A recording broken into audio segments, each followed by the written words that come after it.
Antes de iniciar este episodio queremos invitarlos a Kiching Mercado, el evento offline de nuestros amigos y patrocinadores de Kiching, en el que pueden conocer físicamente algunas de las mejores tiendas y productos dentro de la plataforma. Kiching Mercado ha estado en varios festivales durante este año, como Arcadia, Coordenada y Northside, y estarán en el Corona Capital el próximo 18 y 19 de noviembre. No dejen de visitar a nuestros amigos y patrocinadores de Kiching Mercado y descubrir los mejores productos en los eventos más buena onda. Cine Garage. Aquí cabe todo el cine. Con Eric Estrada. Fierros. Puentes.me.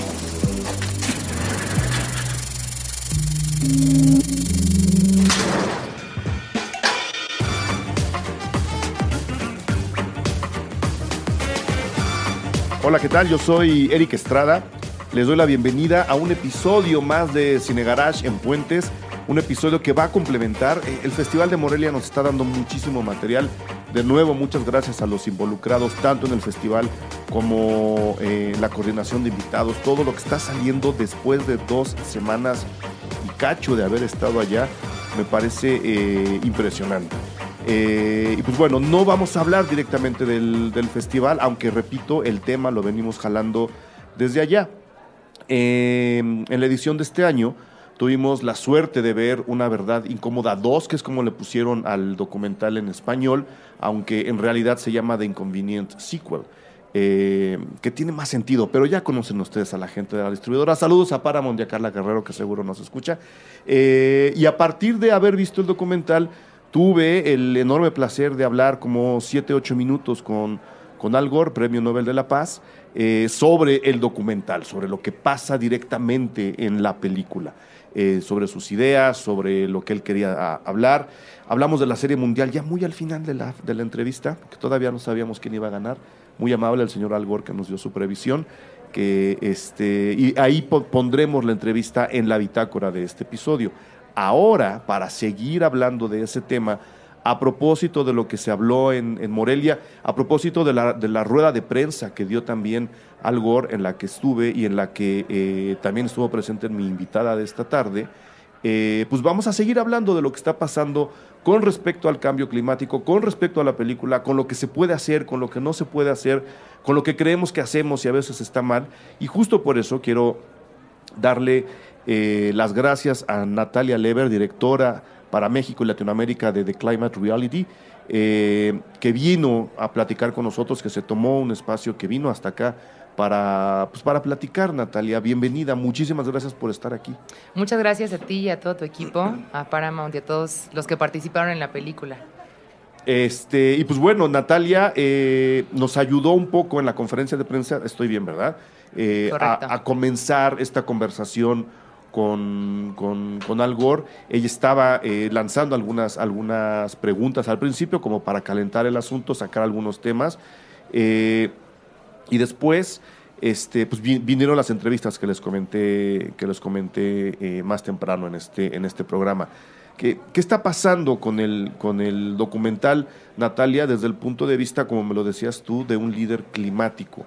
Que alguien como Al Gore, con esa carrera, número 1, siga después de todos estos años esperanzado, porque eso fue lo que me dijo en la entrevista que yo le hice. Yo le pregunté directamente si la esperanza que el documental comunica es porque necesitamos la esperanza o porque de verdad hay esperanza. Y él me dice que sí hay esperanza, que tenemos que seguir en la lucha. ¿Cómo se ve esto desde afuera con alguien que colabora con él como un líder climático que es el caso en el que tú estás? Bueno, pues como bien dices, el nombre de la película es An Inconvenient Sequel en inglés y el eslogan es Truth to Power. Y entonces, en la primera película, que fue muy famosa, An Inconvenient Truth, se hablaba de la ciencia climática. Sí. Y ahora en este documental, Al Gore lo que hace es hablar de la política climática y mostrarnos qué pasa tras bambalinas, cómo llegamos a las soluciones, con inversiones internacionales, con diplomacia y con una ciudadanía activa. Y eso es lo que hacemos los líderes climáticos, que esta segunda película habla precisamente de la esperanza, no nada más de Al Gore, sino de todas las personas que hemos estado en el movimiento de Climate Reality Project desde 2006. Y la idea de Al Gore es crear una ciudadanía activa, informada, como masa crítica para realmente darle elementos a los tomadores de decisiones para que puedan tomar las decisiones correctas. Uh-huh. Esta película ha sido un poquito criticada por el tema de que está muy centrada en la personalidad de Al Gore, y en la conferencia de prensa que mencionas, pues yo le preguntaba que si se considera un héroe. Ajá. Y después Carla me dijo que alguien más le preguntó, en la conferencia de prensa contestó que no se consideraba un héroe y que eso de alguna forma le incomodaba. Pero después le preguntaron, ¿y por qué no? Necesitamos más héroes, necesitamos gente que se ponga la playera y que haga algo al respecto. Y esta película creo que es mucho eso, mostrar que lo que ha hecho Al Gore durante todos estos años, que después de 8 años de una verdad incómoda, sigue trabajando, ya se le ve más grande, uh-huh, se le ve más cansado, pero se le sigue viendo muy entusiasmado. Y en la película también vemos a toda esta red de ciudadanos haciendo algo al respecto. Y entonces creo que el movimiento de Climate Reality Project se ve muy bien reflejado en la película, con el trabajo que hace Al Gore, entrenando e informando a la población. Y lo que decías de por qué una secuela, pues porque es importante estar informados. Claro, que creo que además es parte de la idea, ¿no? Y por eso me gusta mucho el comienzo de la película, cuando nos hablan de... Y lo dice así, tal cual, el documental, la escena más criticada de la primera película, cuando se dice que de seguir las cosas como están, sería muy probable que el memorial del 11 de septiembre en Nueva York en algún momento quede bajo el agua. Y yo recuerdo mucho cómo sí se le atacó a Al Gore por exagerar, y estoy entrecomillando, ese dato y ese punto de vista. La gente no creía que eso fuera posible. Y el documental empieza diciendo, no solo sigue siendo posible, ya pasó. Y nos cambia las escenas y nos dice, aquí está el asunto. Entonces, creo que efectivamente la secuela es importante porque el trabajo no ha terminado y en muchos lados está muy lejos de comenzar. De nuevo, como líder climático, tú, habiendo hablado con Al Gore, habiéndole preguntado si él se considera un héroe, habiéndote él dicho que no, ¿tú cómo ves el trabajo que falta por hacer? Y es prácticamente la misma pregunta que yo le hice a él después de la conferencia de prensa. Señor, yo sé que usted no quiere ser héroe, pero entonces, ¿qué? Necesitamos 80 millones de héroes para hacer un trabajo... ¿Fuiste tú el que le preguntó eso? Pero en la entrevista al día siguiente. Ajá. Porque yo le dije, a ver, yo sé que usted no quiere ser héroe porque lo escuché ayer, o sea, estaba haciendo mi chamba. Fui a la conferencia para no preguntarle lo mismo. En consecuencia le pregunto, necesitamos 80, 90 millones de pequeños héroes. ¿Tú qué opinas? O sea, tú siendo un líder climático, ¿qué crees al respecto? Pues mira... Con el problema como está, sobre todo. Sí. Para mí la figura de Al Gore, yo me he dedicado toda mi vida al tema de la sustentabilidad, porque para mí es un tema de derechos humanos. Bueno, para mí, es un tema de derechos humanos. Sí. Y creo que en algún punto en esta profesión necesitas ver para arriba. Necesitas como formarte esas ideas de los héroes. Y ahora que tuve la oportunidad de conversar con uno de mis héroes por muchos años, me dio una lección de humildad. Y entonces ya no sé si necesitamos héroes, más bien necesitamos seres humanos que estén conectados con su realidad hoy y con lo que les rodea. Y lo que yo veo en mis colegas, los otros líderes climáticos, pues eso es lo que hacemos. Simplemente actuar y hacer lo que puedes. Y nuestro trabajo principal es informar a otras personas. Porque la verdad es que muy poca gente conecta los problemas que tiene el cambio climático, o sea, las consecuencias que tiene tanto sociales, económicas y humanas. O sea, como que se piensa que el cambio climático es esta cosa de ciencia atmosférica que está a lo lejos. Y en la película lo que podemos ver es que tiene consecuencias muy claras, desgarradoras, para una parte importante de la población. Y además son poblaciones vulnerables, que no tienen acceso a la información tan abierta como nosotros la podemos tener. Entonces nuestro trabajo es informar a la gente que está teniendo las consecuencias de primera mano, porque ¿cómo van a defender sus derechos si no saben Claro. que tienen una inundación por consecuencia del cambio climático, porque tienen una refinería enfrente, o bueno, no nada más esa, ¿no? Sino las que están todas alrededor del mundo, o que tienen un huracán más seguido, más fuerte todos los años, O que no llueve. tienen sequía. O sea, para México el tema de sequía es un tema de seguridad nacional. Es un tema de seguridad alimentaria y esa conexión no se hace. Y también para la iniciativa privada, sus inversiones no están seguras y las reaseguradoras están...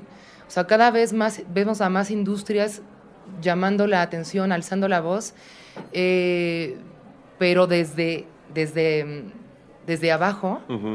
Yo creo que lo que tenemos que hacer es saber qué está pasando y ser humanos. Y en la película, de verdad, creo que en la primera y en la segunda hay momentos que es muy triste, Sí, es muy tristísimo, fuerte. sí.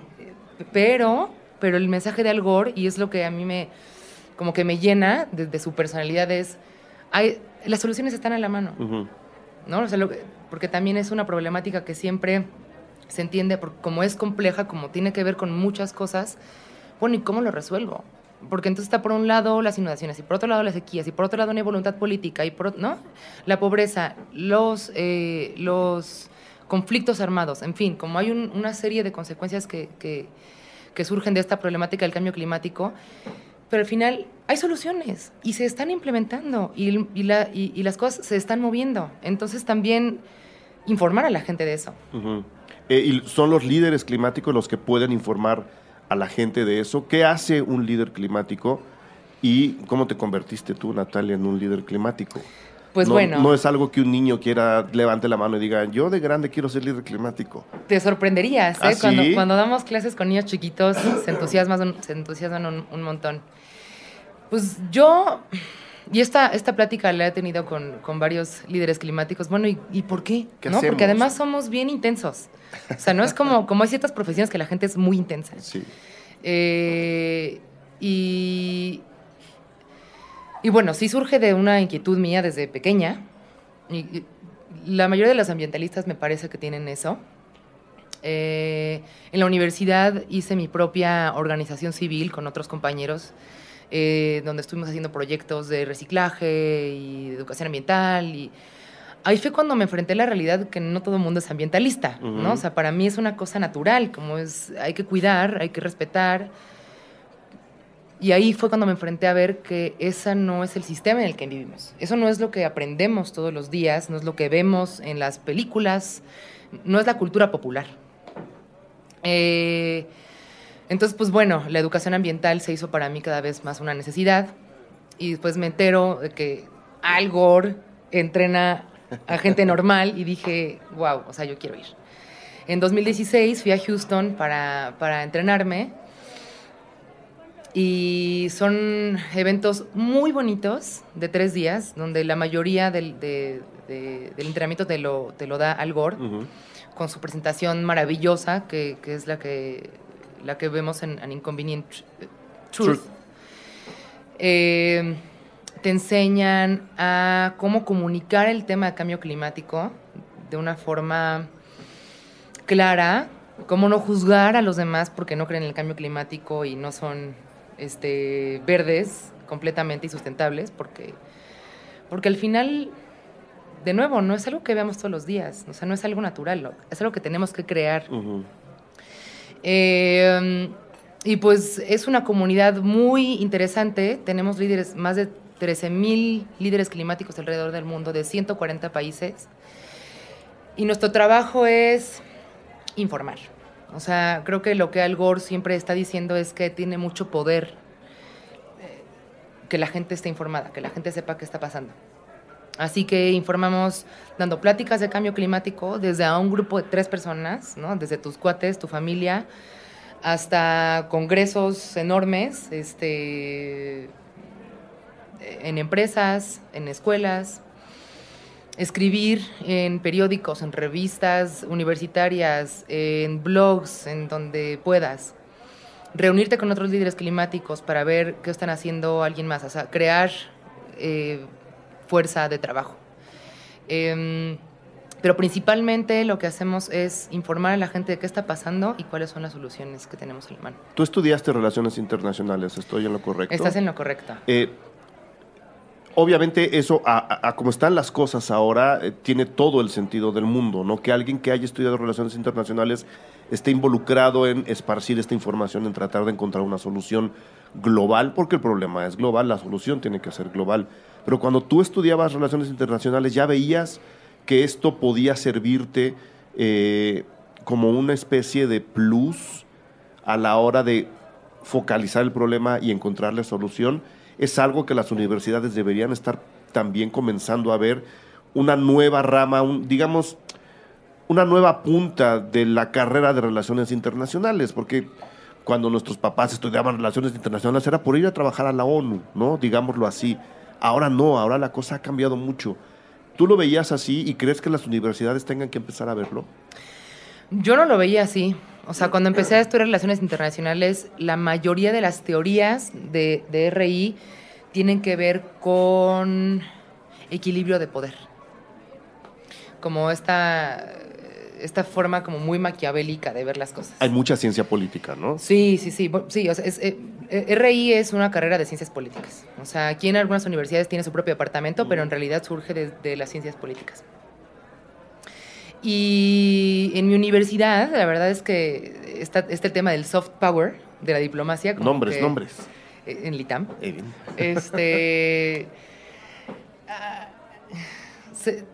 Como que no le daban tanta importancia, ¿no? O sea, sí pesa, pero lo que más pesa es pues que tengas un ejército fuerte, claro, que tengas una economía importante, ¿no?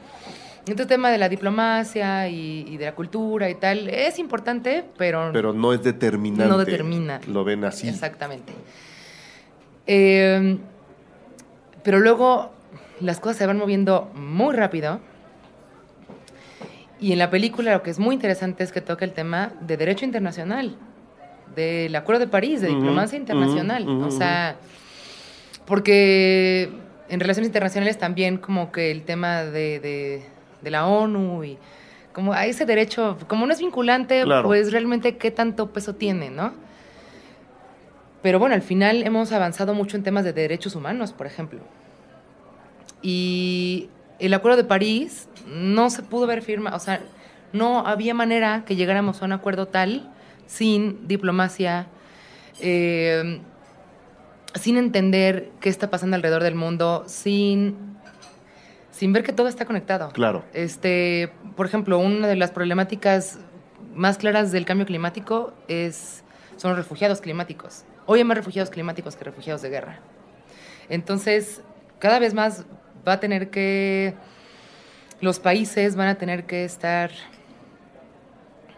pues conectados con el tema. Tengan refugiados o no.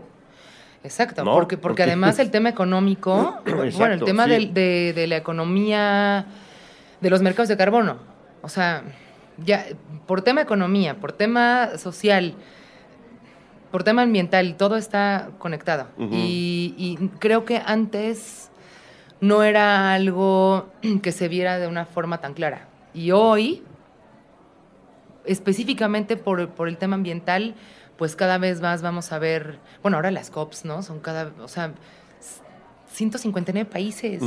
Y fue el acuerdo que se firmó en tiempo récord.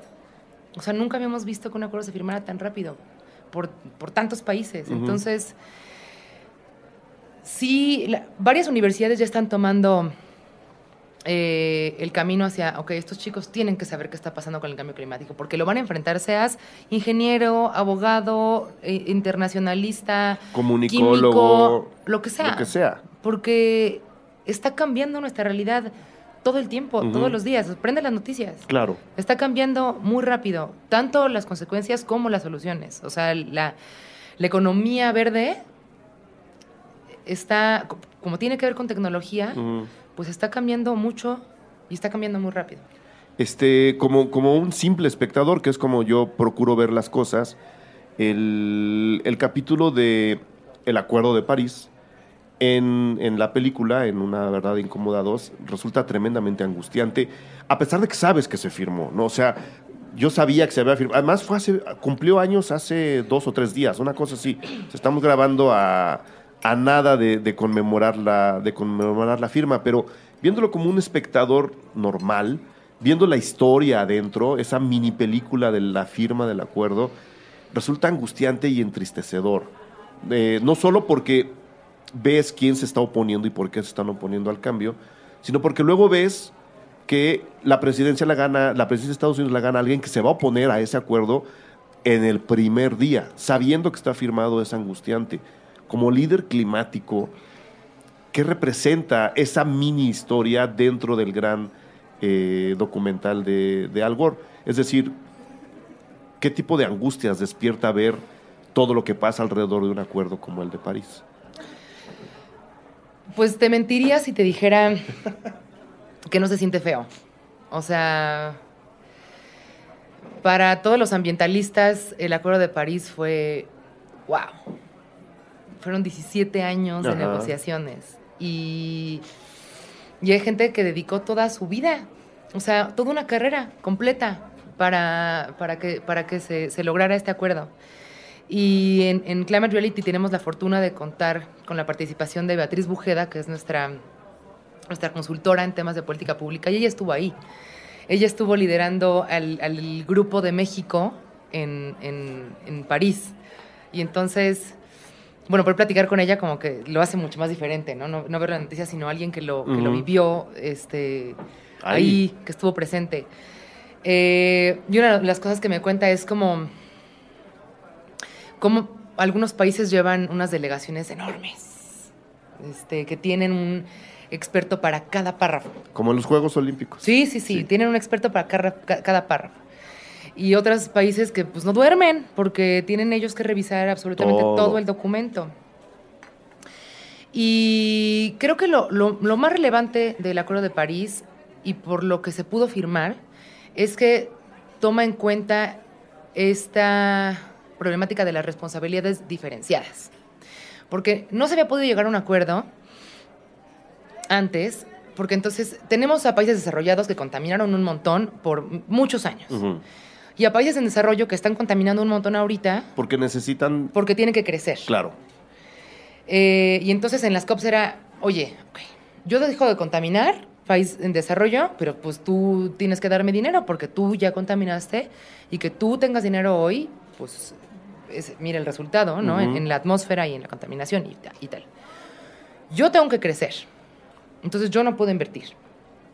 O sea, yo invierto, pero tú me pagas. Y entonces los otros sí quieren hacerlo, pero no quieren pagar, ¿no? Y entonces era siempre esa discusión. O sea, ¿por qué tengo que pagar yo? Y los otros eran, ¿y por qué tengo que pagar yo? ¿No? El tema de quién le va a entrar con el financiamiento. Y en París fue, ok. Vamos a hacer una cosa. Todos tenemos que participar. O sea, estamos de acuerdo que la problemática ya está en un punto grave, que nos va a afectar mucho. Entonces, vamos a aterrizar este concepto de todos tenemos que participar diferenciadamente. Y el éxito de París fue que cada país pudo poner sus condiciones, cada país dijo cuáles eran sus metas, cada país dijo cuándo lo iba a hacer. Entonces ya fue como, ok, ¿no? Porque en otros acuerdos eran, pues, regulación, tienes que cumplir con, ¿no? Y era igual para todos. Entonces, eso no tiene mucho sentido, ¿no? Si lo ves también desde el punto de vista México o India, ¿no? Países que realmente están en una condición diferente a Europa o Estados Unidos, pues tiene todo el sentido del mundo. Claro. Entonces creo que el éxito de París fueron las contribuciones nacionalmente determinadas, en donde cada país dijo cuánto iba a disminuir sus emisiones, en cuánto tiempo, y la única condición del acuerdo en general fue no aumentar la temperatura global más allá de 2 grados centígrados, que no todo el mundo está de acuerdo con los 2 grados centígrados, porque en 1.5 los países insulares desaparecen. Sí. Entonces, bueno, ahí también fue una cosa que fue parte como peligrosa de la negociación. Entonces, bueno, llegamos a los 2 grados, pero ese fue el éxito, que cada quien pudo decir cómo, cuándo y cuánto. Uh-huh. Más o menos ¿cuál fue el compromiso de México para tratar de ir aterrizando todas estas ideas y mucho de lo que se cuenta en la película a nuestra realidad? Sí. A grandes rasgos, ¿cuáles fueron los compromisos de México? Pues México fue el primer país en desarrollo que entregó sus NDCs y también quiero decir que México es, aunque no parezca, aunque no mucha gente lo sepa, es que no parece, líder, no parece. Es líder en derecho climático. O sea, México ha hecho mucho en materia de regulación ambiental. Nuestro compromiso fue bastante ambicioso. Nos comprometimos a reducir en 26% nuestras emisiones de gases de efecto invernadero para 2030 y en 51% nuestras emisiones de contaminantes climáticos de vida corta, que le llaman el black carbon. Uh-huh. Que contaminan muchísimo más. O sea, desaparecen de la atmósfera muy rápido, pero calientan muchísimo el ambiente. También nos comprometimos a alcanzar 0% de deforestación para 2030. Y en países como México, pues lo que necesitamos es alcanzar adaptación, porque somos un país muy vulnerable al cambio climático. Entonces también ahí pusimos algunos acuerdos para hacer a nuestras poblaciones más resilientes. Sí, de países en desarrollo somos de los países que tenemos... Muy ambicioso, ¿no? Sí. Te lo digo porque hace una semana más o menos, justo con la conmemoración del Acuerdo de París, veía yo las noticias alemanas, la Deutsche Welle, y decían Alemania no está llegando. Y Alemania es un país desarrollado.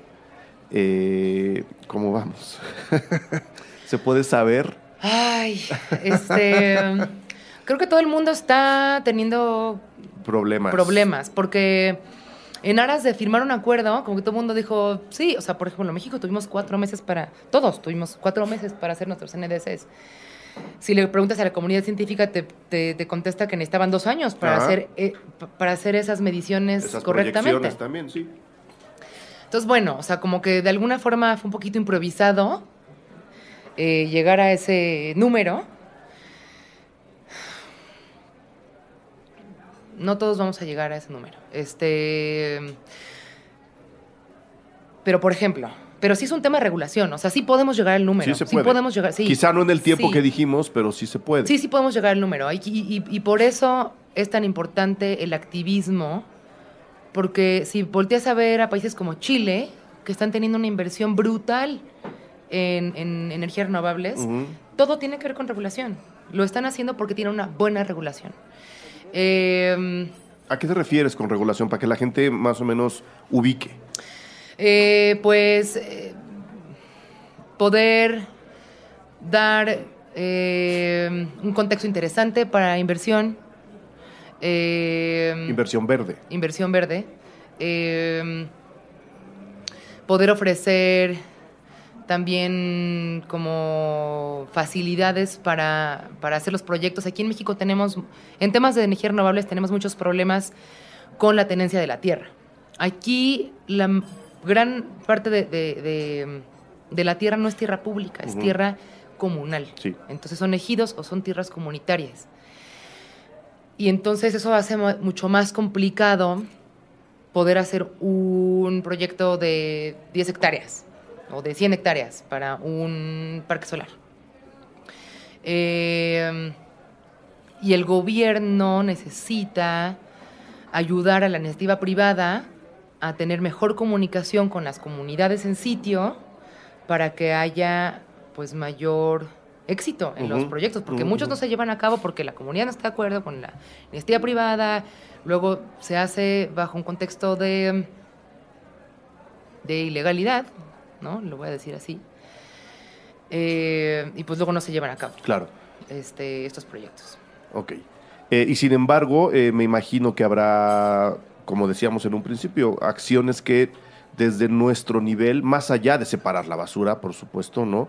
Que tú decías ahora, es que no todo el mundo es verde, tendrás que ver las broncas que tengo yo con los vecinos, porque no separan la basura, habiendo 6 botes distintos, pero eso es otra historia. Sí.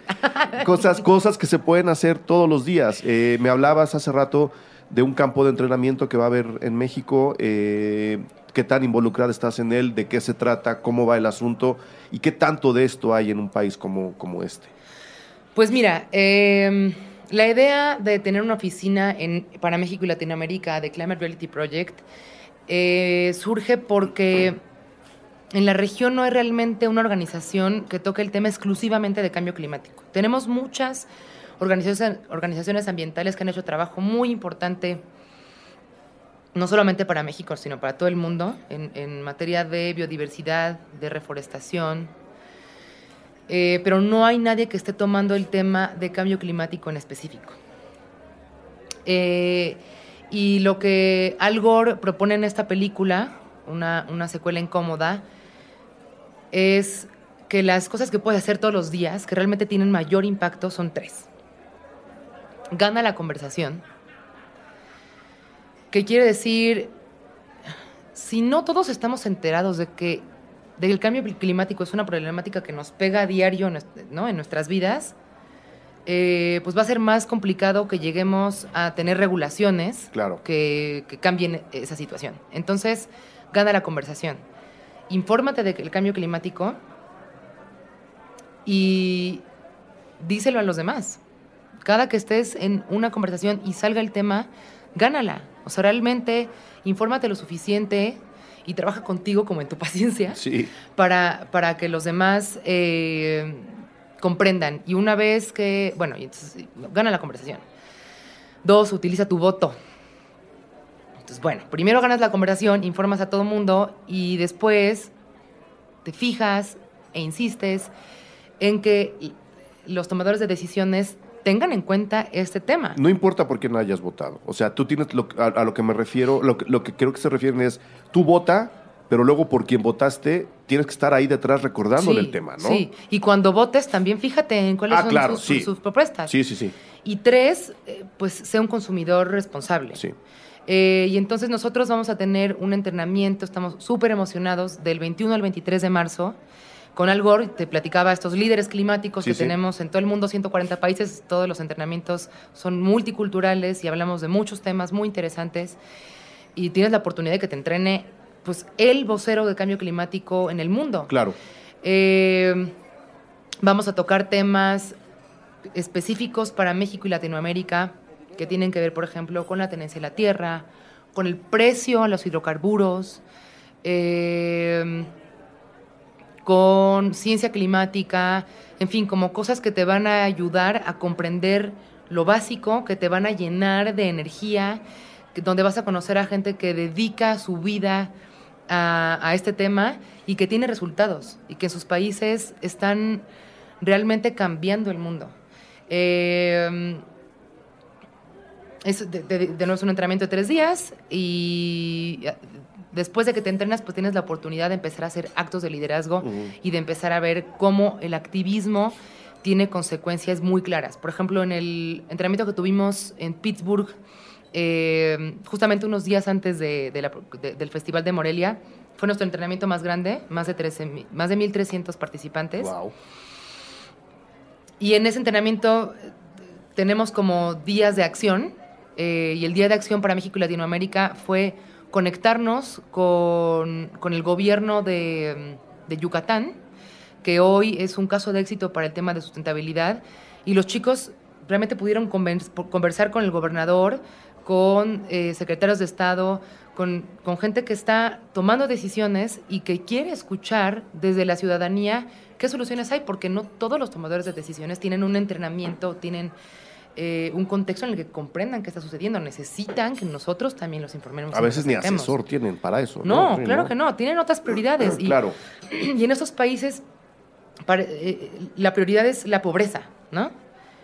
Pero la pobreza está muy conectada con el cambio climático. Claro. Y eso no lo saben. Y nosotros estamos aquí también, pues, para presionar. O sea, velo como quieras, ¿no? O sea, nosotros siempre intentamos tener un mensaje muy positivo, muy respetuoso. Pero pues también se puede decir para presionar o para estar ahí acompañando a los tomadores de decisiones a que hagan lo correcto.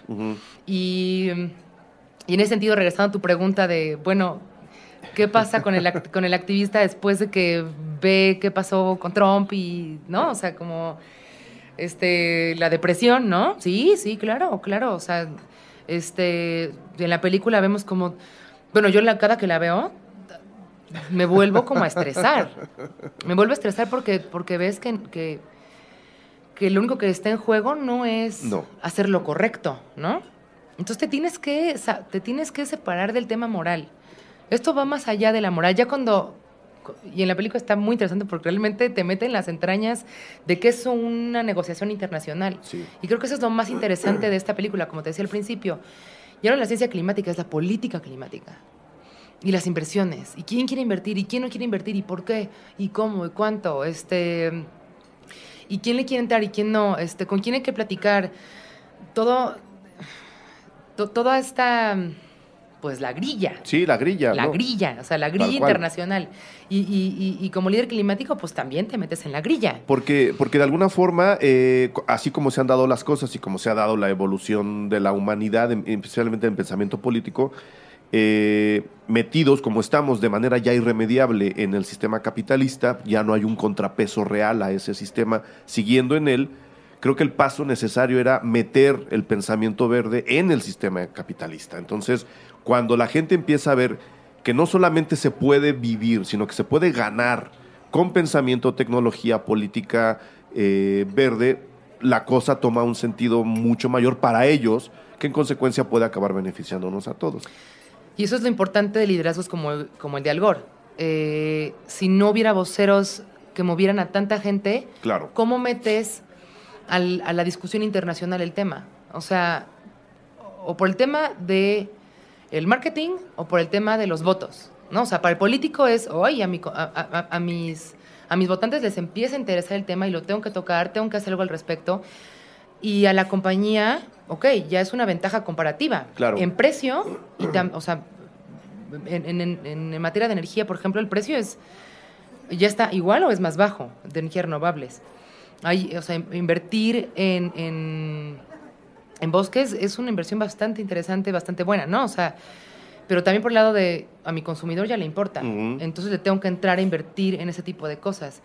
Y sí, la única manera, por eso insistimos tanto como en el liderazgo ambiental, en los líderes climáticos, en este programa de líderes climáticos, es para, Al Gore te entrena a ti, y tú entrenas a otros, todo mundo que puedas, uh-huh, porque es la única forma que vamos a poder realmente tener masa crítica como consumidores y como votantes. Este campo de entrenamiento de marzo, ¿en dónde se va a llevar? Me imagino que no tienes que ser ni de relaciones internacionales ni científico para poder estar ahí. No, lo vamos a llevar a cabo del 21 al 23 de marzo en la Ciudad de México, en el Hilton Reforma. Uh-huh. La gente que tenemos, el señor Al Gore se toma muy en serio tener grupos muy heterogéneos, porque la solución está en todos lados. Claro. Hemos entrenado desde niños pequeños, tuvimos en el último entrenamiento en el grupo de Latinoamérica un señor de 67 años y hemos tenido varios así, no es la excepción. Tenemos gente que sí tiene un contexto o una experiencia profesional en el tema de consultoría ambiental o de activismo ambiental, pero también tenemos doctores, abogados, artistas, financieros, políticos, embajadores, senadores, de todo, tenemos de todo. Porque la idea es eso, conocernos, como volverle a poner una cara humana a la problemática. Uh-huh. Si se meten a la página climatereality.com/training, uh-huh, ahí todavía no está abierta la aplicación, pero pueden ustedes meter sus datos y el día que se abra les avisan. Se te manda un correo para que te puedas inscribir. Entre más pronto te inscribas tienes más oportunidad de ser aceptado. Claro, porque habrá un filtro que ya tendrán ustedes sus propios parámetros, habrá un filtro que determinará quiénes están y quiénes no están. Exacto. ¿Serán tantos como en Pittsburgh? Van a ser menos, pero serán bastantes, sí, me imagino. Sí, vamos a queremos pues alrededor de 600 nuevos líderes climáticos. Y tuvimos un entrenamiento en 2009 y la idea es como volver a generar como movimiento, ruido. Y bueno, recordemos que el siguiente año es 2018, es marzo. Sí. Vamos a estar en pleno calor electoral. Y un poco de la idea es poner en la agenda el tema cambio climático, que la gente por lo menos entienda que debe ser un tema muy relevante, porque si te preocupa la pobreza, si te preocupa la alimentación, si te preocupan los derechos humanos, te debe preocupar el cambio climático. Si te preocupan los demás, ¿no? Si te preocupas por ti mismo, debes estar preocupado en eso. O sea, a mí de repente me asombra que la gente diga, pues sí, pero es que las islas que desaparecen están muy lejos y te juro que no alcanzo a comprender ese tipo de respuestas. Te juro que me sobrepasa ¿sabes? El nivel tan bajo de comprensión y de entendimiento de lo que le puede pasar a los demás. Cuando alguien me dice, es que eso está pasando muy lejos, ese no es mi problema. Híjole, yo creo que como está el mundo de comunicado, de interconectado, prácticamente cualquier problema es nuestro problema. Sí. Y y si empezamos a hablar del problema del cambio climático, es creo que el número 1, ¿no? Entonces, creo que este tipo de actividades son realmente importantes. No tiene costo. No tiene ningún costo. No tiene un costo justamente porque pues queremos que todo el mundo que esté interesado... Digo, no podemos aceptar a todos porque tenemos recursos limitados, pero bueno, o sea, después hacemos, como líderes climáticos, seguimos dando pláticas y tal.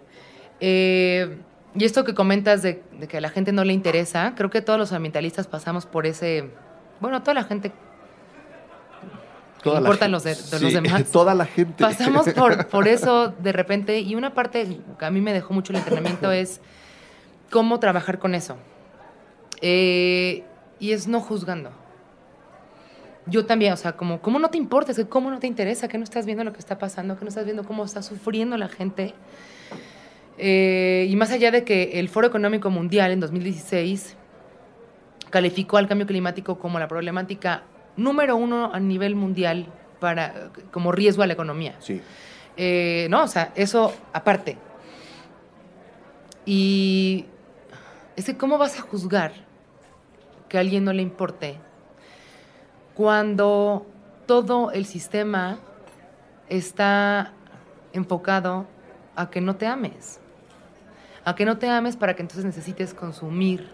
A que no te ames para que nunca sea suficiente. Y entonces, si no te amas, ¿de dónde vas a sacar compasión? Es imposible. Claro. Porque todo el tiempo tienes que estarte protegiendo, todo el tiempo tienes que estar proyectando algo que no eres y no te alcanza, no tienes tiempo ya. ¿Con qué recurso emocional te vas a preocupar por el otro? Y por eso la sustentabilidad es como tan valiosa para nosotros, porque también son valores éticos, son valores morales, que eso casi nunca se toca, porque siempre hablamos, bueno, ¿y qué soluciones podemos hacer día a día? Claro. Sí, sé consumidor responsable, usa tu voto, gana la conversación, separa tu basura, tal. Pero las tres, ¿no? Usa tu voto, gana la conversación y sea un consumidor responsable, tiene que ver con lo personal. Separar la basura lo puedes hacer sin estar involucrado realmente. Sí. Pero cuando estás comunicándote con el otro y no lo estás juzgando, porque es natural que piense así. Y lo primero que tienes que hacer es amarte tú y dejar de querer alcanzar esta meta absurda del éxito, que es lo que nos ha traído aquí. Exacto. O sea, hay que decirlo como muy claramente, es el consumo. O sea, sí. Es eso. Es el consumo. Y entonces queremos tener una solución buena, pero con el consumo no vamos a acabar. Entonces también hay que ser realistas. Sí, no vamos a acabar de un día para otro. Vamos a ver cómo lo consumimos sin que haga tanto daño. Hay que transformarlo. Y se puede poniéndole un precio a la contaminación, que tú como consumidor también, pues, si quieres consumir, pues estás dispuesto a pagar las externalidades. Que tú como empresa estés dispuesto también a eso, que tú como político estés dispuesto a cumplir con otro tipo de exigencias que ahora tienen las nuevas generaciones. Claro. Pues bueno, con el estreno en puerta, sirven este tipo de películas. Obviamente no me refiero tanto a los documentales, ¿no? Hace un par de años yo vi, no sé si lo viste, un documental que dirigieron Cyril Dion y Melanie Laurent que se llamaba Mañana, The Main, en donde prácticamente lo que decían, fue muy pequeñito, pasó súper rápido por cartelera, pero de alguna forma era una especie de contraparte dentro de la esperanza de lo que ya Al Gore había dicho. Lo que dice Mañana el documental es cualquier cosa que tú estés haciendo ya no va a funcionar para parar o detener el problema. Ya deberías estar viviendo de otra forma para ser de los que vamos a sobrevivir a este planeta. No nos vamos a centrar en el documental porque, pues bueno, no todo mundo lo vio. No sé si estés de acuerdo con esa, digamos, con esa sentencia que lanza el documental, y no sé qué opinión tengas sobre que se sigan manejando este tipo de problemáticas en la ficción. Es decir, tenemos que seguir siendo catastrofistas en películas grandes que nos dicen el cambio climático va a traer tormentas gigantescas de nieve que nunca vamos a detener. ¿Sirve de algo ese tipo de enfoque más allá del documental sobre el cambio climático? Pues lo que yo creo que sirve es ser realistas. Efectivamente, hoy ya no es suficiente, que es valioso, claro, pero no es suficiente como las prácticas que hagas tú en tu día a día. Tenemos que unirnos para tener soluciones mucho más robustas. Y eso viene con la regulación. Y por eso el documental de Al Gore está tan enfocado en la política ambiental. Claro. Porque, pues lo hemos visto, lo vimos todos los días. Yo no te podré convencer a ti, pero más o menos, no, es un camino como muy lento y no hay tiempo para eso. Entonces, por un lado, sí creo que hay que ser muy conscientes de eso, que no hay que curarnos en salud diciendo, yo ya reciclo mi basura. Qué bueno que la recicles, pero tienes que vota bien. Claro, o sea, okay, claro, si no te vas a dedicar a esto, por favor, vota bien. Ya vimos lo que pasó con Estados Unidos, que afortunadamente los demás estados de Estados Unidos y los demás países dijeron, sigo adentro del acuerdo. Sí. Tuvo un efecto contrario, pero pudo haber sido muy peligroso. Y en materia de financiamiento de Estados Unidos va a ser peligroso. Sí le pegó mucho a las metas que podíamos alcanzar y en cuánto tiempo. Sí hubo consecuencias negativas. Pues bueno, por un lado, sí estar súper conscientes de que ya no es como en los 60s. Sí. Ya estamos en otro punto y tenemos que ser ciudadanos responsables. Tenemos que tomar decisiones a nivel como grupo. Y por otro lado, el catastrofismo, nosotros no estamos muy de acuerdo con eso. Porque hay soluciones. O sea, si hoy estuviera aquí sentada y te dijera, híjole, la verdad, no sé cómo lo podemos resolver y estoy siendo optimista y nada más, no quiero como sufrir, pero no, o sea, realmente sabemos que se puede, se está implementando, se está creciendo, hay resultados ahí, o sea, está pasando. Entonces no es optimismo, es ser realistas. Uh-huh. No es que mañana nos vamos a morir todos y no. Sí va a haber consecuencias, sí va a ser muy fuerte, sí está siendo hoy muy complicado, doloroso, sí está feo, o sea, también hay que decirlo, sí es grave lo que está sucediendo, pero también es muy fuerte lo que está pasando como solución. O sea, no estamos siendo optimistas en decir, todavía se puede, no te agaches, no te estreses, simplemente haz esas 3 cosas. Gana la conversación, usa tu voto y usa tus decisiones de consumo. Uh-huh. Y con eso realmente, si lo hacemos en masa, sí se puede, sí podemos resolverlo muy bien. O sea, podemos llegar a tener una sociedad más humana, más consciente y en mejor equilibrio con el medio ambiente. Claro. Natalia Lever, ¿algo más que quieras agregar sobre la plática de hoy? Repetir quizá la dirección en donde la gente puede ir dejando sus datos para que les avisen. Pues primero que la película An Inconvenient Sequel, Truth to Power, se va a estrenar este viernes 17. Uh-huh.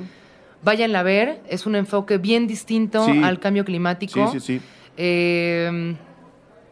Es una película donde van a poder aprender qué está pasando y aprender a llenarse de energía, aprender a llenarse de ganas para hacer algo al respecto. Van a salir con una idea muy clara de qué se puede hacer y con muchas ganas de entrar al entrenamiento porque ya hablamos mucho del programa Líderes Climáticos.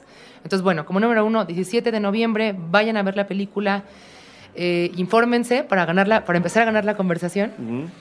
Y 2, entren a climatereality.com/training para que les mandemos la información de cuándo se abre la convocatoria de nuestro entrenamiento en México, Ciudad de México, 21 al 23 de marzo, pues para que se unan a nuestra red internacional de líderes climáticos. Claro, hay tiempo, chavos, hay tiempo. Entonces, hay tiempo para todo, quiero decir. No hay que bajar la guardia. Yo, se los juro, hago mi lucha todos los días.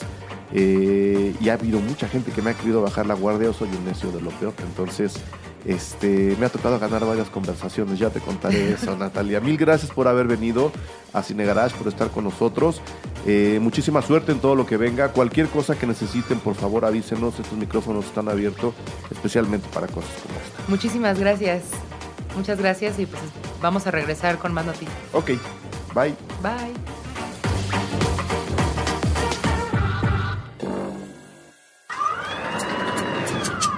Cine Garage. Aquí cabe todo el cine. Con Eric Estrada. Fierros. Puentes.me